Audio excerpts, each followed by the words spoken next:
Olá, cursistas! Sejam muito bem-vindos à nossa segunda videoaula da disciplina Análise de Demonstrações Financeiras do curso Técnico em Finanças. É um prazer estar aqui com vocês novamente. Na aula de hoje, vamos discutir sobre os principais conceitos e objetivos da análise das demonstrações financeiras e as técnicas de análise preliminares. Espero que após o estudo dessa aula, vocês sejam capazes de diferenciar a análise interna e externa, definir objetivos para a análise, aplicar a primeira etapa da metodologia de análise econômico-financeira. Vamos começar?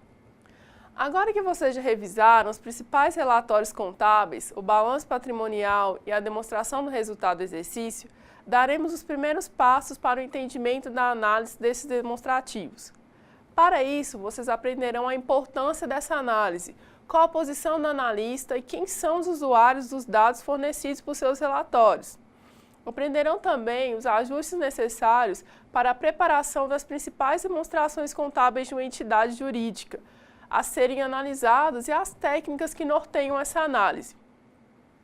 Vimos na primeira aula que a análise das demonstrações financeiras tem por objetivo observar e confrontar os elementos patrimoniais e os resultados das operações, visando ao conhecimento minucioso de cada composição qualitativa e de sua expressão quantitativa e de modo a revelar os fatores antecedentes e determinantes da situação atual e também a servir de ponto de partida para delinear o comportamento futuro da empresa.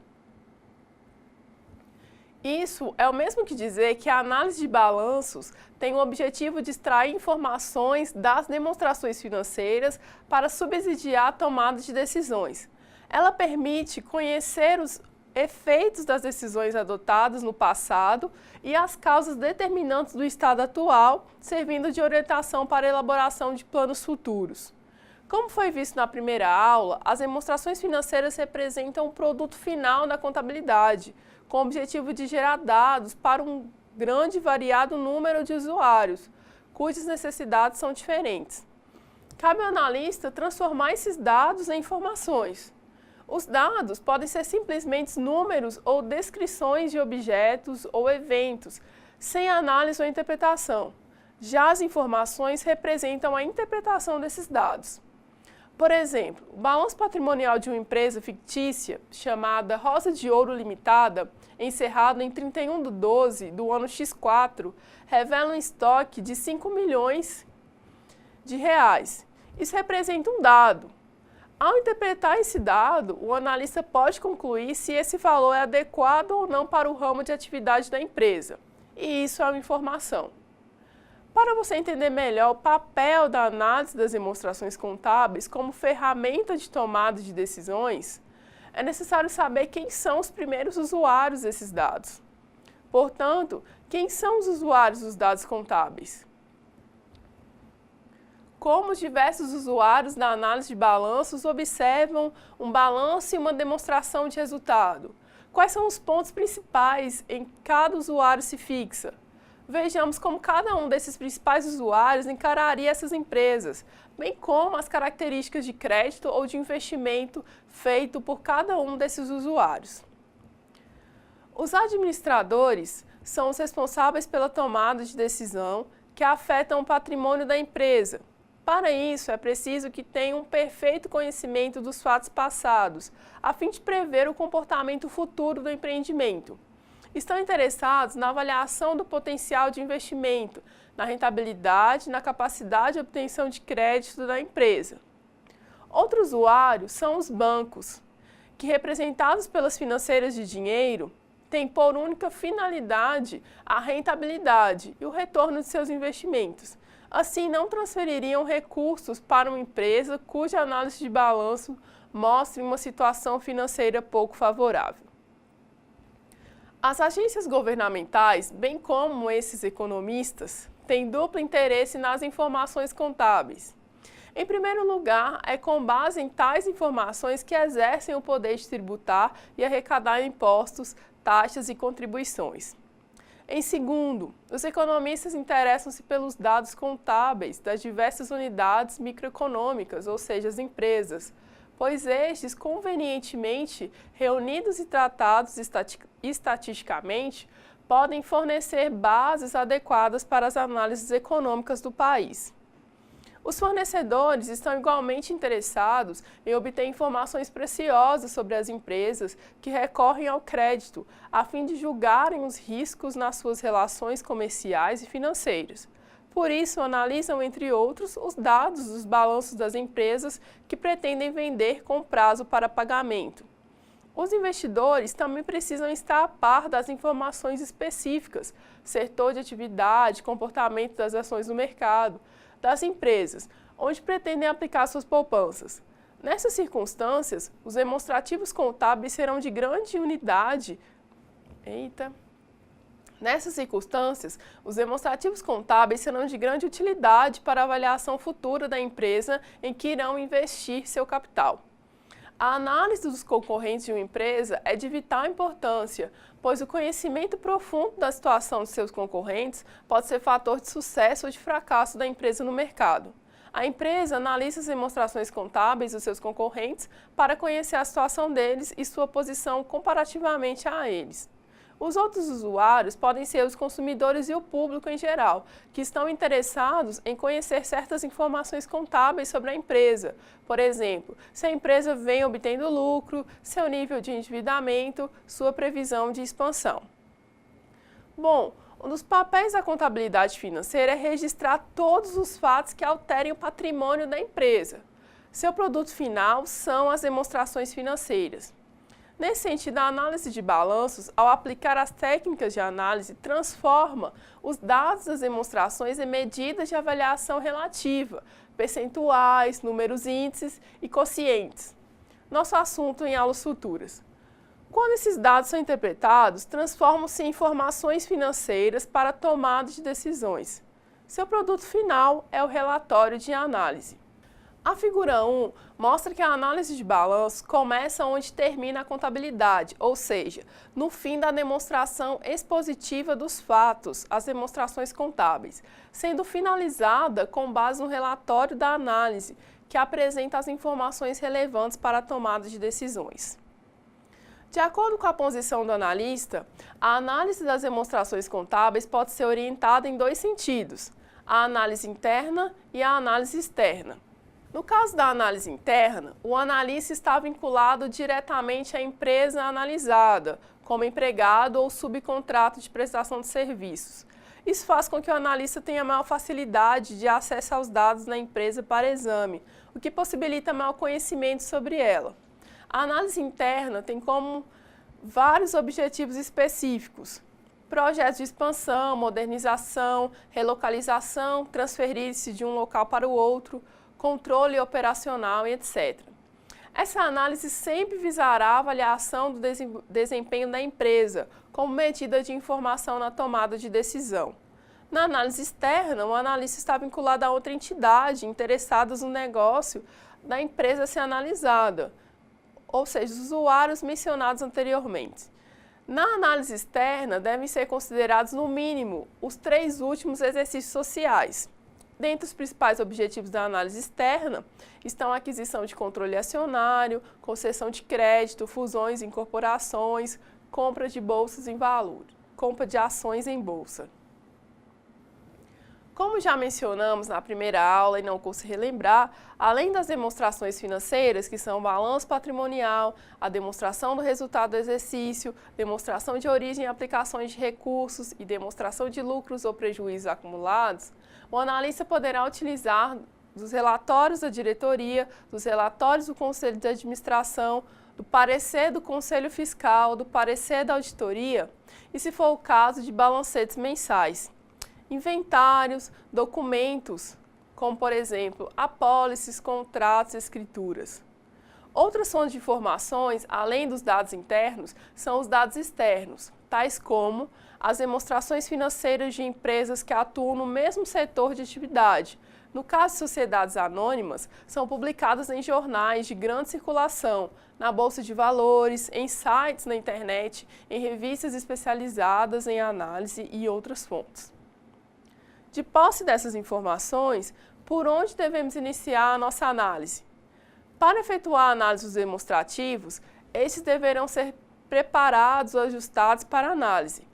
Os ajustes ou reclassificações são, na verdade, um novo reagrupamento de algumas contas. Essas adequações correspondem a um modelo básico de adequações para a execução de uma análise de demonstrações contábeis e serão utilizadas nas análises que realizaremos nessa aula. Vejamos alguns exemplos. Ao contrário das demais contas, é comum no mercado ajustar a conta duplicatas descontadas, independente do objetivo da análise e da posição do analista. Mas qual o motivo dessa reclassificação? O desconto de duplicatas é um empréstimo feito pela empresa para obter capital de giro. Em contabilidade geral, vocês aprenderam que a conta duplicatas descontadas retificava o valor das contas duplicatas a receber, ou seja, classificada no ativo circulante como uma dedução. Na análise, a conta duplicatas descontadas é excluída do ativo circulante e alocada no passivo circulante. Isso acontece porque, como estamos falando de uma conta que apresentava caráter retificador, ou seja, negativo, retirá-la do ativo faz com que este fique maior. Essa alteração tenderia a desequilibrar os pratos da balança patrimonial. Para que isso não aconteça, o mesmo valor é lançado no passivo circulante. Ao reclassificá-la dessa maneira, você terá a chance de fazer uma análise mais adequada das fontes de recurso que a empresa utiliza. A qualidade das demonstrações também influi de forma significativa para a análise. A Lei das Sociedades Anônimas exige um parecer de auditoria para as sociedades anônimas, o que não é exigido das empresas limitadas. Dada a ausência do parecer de auditoria, o analista externo, ao efetuar a análise de uma empresa limitada, deverá redobrar sua atenção, a fim de proceder a uma correta interpretação dos dados contidos nesses demonstrativos. Muitas vezes, eles se apresentam embelezados, ou seja, anotados de maneira a revelar uma situação da empresa mais favorável. Exemplos disso são os registros no ativo circulante de duplicatas a receber com vencimentos de longo prazo ou de obrigações vencíveis a curto prazo no exigível a longo prazo. Caso não haja um esclarecimento satisfatório, o analista deve reclassificar esses dados contra a empresa, isto é, os direitos passam para o ativo realizável a longo prazo e as obrigações passam para o passivo circulante. Cabe lembrar que a análise da situação financeira de qualquer entidade se dá por meio da comparação entre os valores do ativo circulante e do passivo circulante. Em termos de ajustes, destaca-se também o grupo de resultado de exercícios futuros. O analista deverá verificar se realmente se trata de adiantamentos de clientes para futura entrega de produtos ou serviços com cláusula de não reembolso. A partir dessa análise, duas são as possibilidades. Se tiver sido classificado inadequadamente, esse valor representa uma obrigação e reclassificado para o passivo circulante ou para o passivo exigível a longo prazo, respeitando o prazo de vencimento. Ou se estiver corretamente registrado, deverá ser eliminado e reclassificado no patrimônio líquido, para se tornar no futuro um lucro líquido. Além dos ajustes mencionados, outros poderão ser feitos nas demonstrações financeiras, por exemplo, aqueles que envolvem despesa do exercício seguinte, estoques inventáveis, duplicatas incobráveis. Nessas situações, os valores classificados no ativo serão eliminados do ativo total, seja em função dos valores não realizáveis ou de realização difícil, e terão como contrapartida uma dedução do patrimônio líquido. Bom, antes de iniciar uma análise, devemos examinar detalhadamente as demonstrações financeiras. Esse trabalho é chamado de padronização e consiste em uma crítica às contas das demonstrações financeiras, bem como na transcrição delas para um modelo previamente definido. A padronização é feita pelos seguintes motivos. Simplificação. Um balanço apresentado, segundo a Lei das Sociedades Anônimas, por exemplo, compreende cerca de 60 contas. Isso dificulta a visualização do balanço como um todo. Quando se colocam lado a lado 3 balanços com 60 valores cada um e se calculam os percentuais de variação de um ano para o outro, bem como a composição percentual de cada balanço, chegamos a 540 números, o que complica bastante o trabalho de um analista. O modelo de balanço do quadro a ser apresentado reduz em cerca de 20 o número de contas do balanço. Comparabilidade. Com exceção das companhias que operam em ramo onde existe um plano de contas legal obrigatório, como acontece com bancos, seguradoras, toda empresa tem seu próprio plano de contas, com maior ou menor grau de detalhes e com títulos de contas em que é difícil descobrir a origem. Como a análise se baseia em comparação, só faz sentido analisar um balanço após o seu enquadramento em um modelo que permita a comparação com outros balanços. Outra questão é a adequação aos objetivos da análise.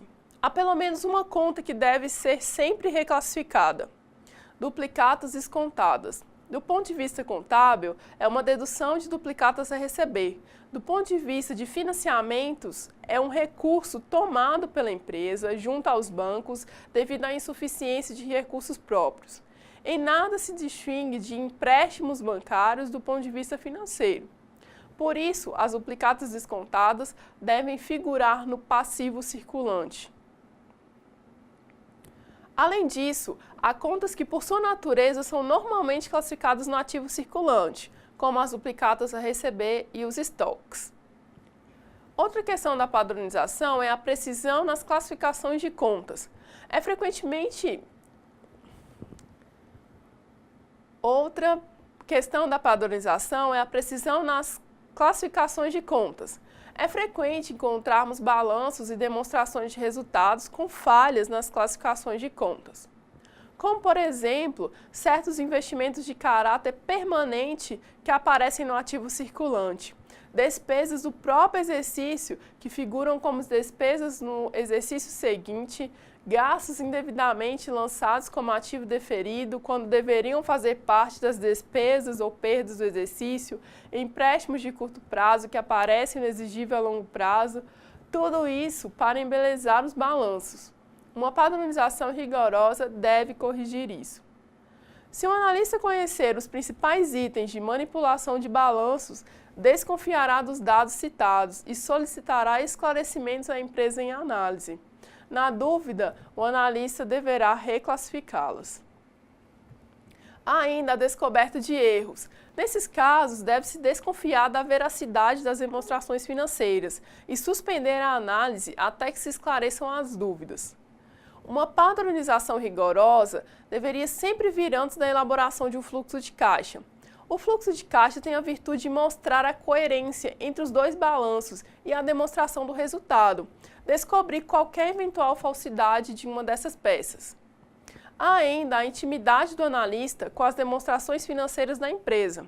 A padronização obriga o analista a pensar em cada conta das demonstrações financeiras e a decidir sobre sua consistência com outras contas, sobre a classificação que deve dar a ela, enquanto a transcreve para o modelo pré-definido de padronização. Ao terminar esse trabalho, o analista adquire grande familiaridade com os números da empresa e, em consequência, poderá enxergar detalhes que de outra forma não conseguiria.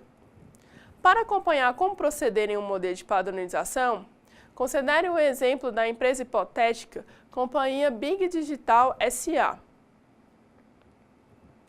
A companhia Big Digital S.A. solicitou um empréstimo de R$ 1 milhão ao Banco Confiança.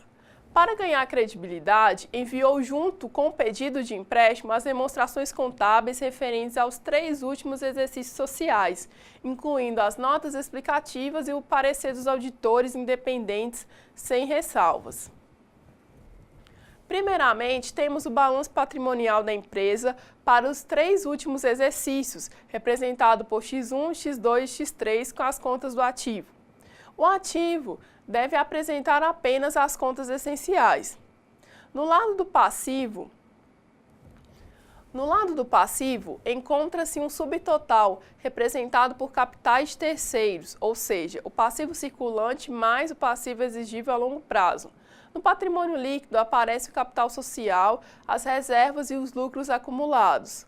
Para maior simplificação, poderíamos ter somado o capital social com as reservas.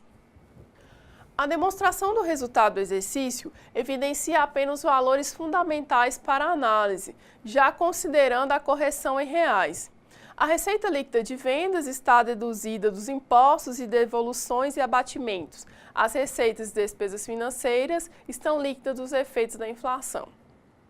Assim, após essa padronização das demonstrações financeiras, é possível prosseguir com a análise dos balanços. Nesse sentido, o que um analista deve ter em mente antes de iniciar seu trabalho? Antes de iniciar o estudo sobre a empresa, o analista deve saber o objeto de estudo, sua posição, a qualidade dos demonstrativos apresentados e os ajustes necessários para adequá-los à análise. Considere o exemplo anterior da empresa fictícia, Companhia Big Digital. Em termos de objetivo dessa análise, é diagnosticar se a empresa Companhia Big Digital tem a capacidade de honrar o empréstimo solicitado. Em relação à posição do analista, a análise é externa, uma vez que se você é um analista do Banco Confiança e está interessado nos negócios da empresa analisada, passei direto. Em relação à posição do analista, a análise é externa, uma vez que você é analista do Banco Confiança e está interessado nos negócios da empresa analisada. Em relação à qualidade, segundo as fontes disponíveis, a qualidade das demonstrações, a princípio, apresenta-se boa, pois as demonstrações foram examinadas por auditores independentes, conforme parecer de auditoria externa, sem ressalvas. Em relação aos ajustes, esse será efetuado na contas duplicadas descontadas. Vocês devem retirá-la do ativo circulante e colocá-la no passivo circulante, pois, como visto anteriormente, é uma fonte de recursos. Passemos então para as etapas da metodologia da análise econômico-financeira. De posse das demonstrações contábeis, o analista irá prepará-las para a análise. Nesse momento, vocês já sabem qual a sua posição, se é analista interno ou externo, e o objetivo da análise, para quem e por quê. Esse trabalho pode ser dividido em 5 etapas. A primeira etapa é transportar os dados das demonstrações financeiras para o modelo previamente definido, onde são feitos os ajustes necessários. O modelo previamente definido é aquele que a instituição que procede à análise define. É um modelo de padronização analisado anteriormente. Na segunda etapa, as demonstrações encontram-se preparadas para receber as técnicas de análise. Essas técnicas transformam os dados em medidas relativas, e vocês irão vê-las nas próximas aulas. Na terceira etapa, após aplicadas as técnicas, o analista deve comparar os índices extraídos com os de empresas concorrentes do mesmo porte e com os de média do setor. Esses índices padrão são encontrados em revistas especializadas. Na quarta etapa, após efetuar, portanto, a primeira, a segunda e a terceira, o analista pondera os diversos dados e informações, a fim de chegar a um diagnóstico ou conclusões. Por último, na quinta etapa, o analista toma a decisão elaborando um relatório de análise, ou seja, o seu produto final. O relatório de análise é um meio de comunicação pelo qual o analista de balanço divulga o resultado do seu trabalho. Deve ser elaborado de forma clara e sucinta, de acordo com o objetivo de análise e a quem ele se dirige. Deve incluir uma introdução, na qual o analista deverá explicar o objetivo da análise e para quem ela está sendo feita. Em seguida, deve haver uma visão preliminar sobre os pontos fortes e fracos dos aspectos observados quando da aplicação das técnicas de análise. E, posteriormente, serão enfocados com maior profundidade os aspectos levantados na etapa anterior. Para a realização do seu trabalho em relação aos dados da empresa, o analista então deverá priorizar as tendências, mostrar a real situação corrente, enfatizar os aspectos fortes, não omitir os pontos fracos e utilizar gráficos sempre que possível e adotar uma linguagem clara e concisa. A figura 2 apresenta um gráfico sobre os lucros obtidos para uma empresa. Os gráficos são sempre apreciados em relatórios de análise, devido ao caráter fortemente ilustrativo das informações. Nós vimos na aula de hoje uma metodologia específica de análise das demonstrações financeiras, necessária para que seja feita uma avaliação sobre a empresa para a tomada de decisão. É importante que se tenha em mente que cada instituição tem seu modelo de análise de demonstrativos pré-definido. Esses modelos são diretamente influenciados pelos interesses que desencadearam o início da análise. Vamos fixar alguns conceitos apresentados então nessa aula. A análise das demonstrações contábeis é utilizada por instituições para avaliar a eficiência de suas atividades, pode ser realizada pela própria empresa em uma análise interna ou por outras instituições que tenham interesses em participar pela análise externa. Em ambos os casos, a análise influencia diretamente a tomada de decisões administrativas. Para a execução de uma análise, as demonstrações contábeis mais utilizadas são o balanço patrimonial e a demonstração de resultado do exercício, em geral referente aos 3 últimos exercícios. E vimos também que há 5 etapas envolvidas na execução de uma análise. A primeira delas é a transposição dos dados, das demonstrações, para o modelo de análise utilizado pela entidade que está fazendo. Em seguida, aplicam-se técnicas de análise que fornecerão indicadores do andamento dos negócios da empresa analisada, avaliam-se as informações para gerar um diagnóstico da situação da empresa e decide-se que atitudes tomar. As informações obtidas em uma análise de demonstrativos são divulgadas em um relatório de análise, cujo formato é previamente definido. E com isso encerramos os assuntos da nossa segunda aula. Espero que vocês tenham gostado e tenham absorvido um pouco do que vimos hoje. Lembre-se de acessar a sala virtual e participar dos fóruns. Na próxima aula, enfocaremos uma técnica de análise denominada análise vertical. Bons estudos e até a próxima!